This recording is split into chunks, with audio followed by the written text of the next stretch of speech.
Welcome to Blizzard Fire. We hope this video helps fire up your solution. You start now, check the exact ban notice and record the timestamp so you know the cause window. Once done, backup chats locally or export important conversations for records. Do not erase data. Make sure to capture screenshots of the ban screen and note your phone number and device model. These items are the first things support will ask for, so include them when you begin your appeal through WhatsApp's in-app support form.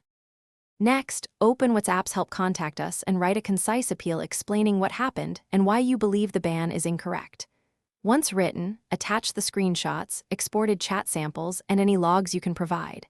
If you can't access logs in-app, mention precise timestamps and recent actions. Make sure to use calm, factual language and avoid blaming. Support acts on evidence. After sending, reinstalling the app is fine, but don't create multiple appeals. Wait for their reply.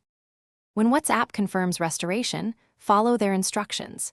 Verify your number and restore the backup you exported earlier to regain messages and media.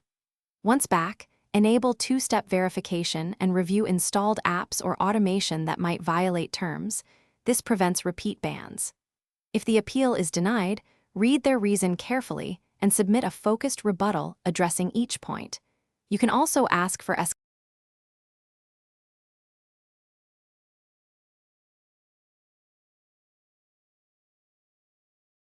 Thanks for watching. If you found this helpful, don't forget to like and subscribe.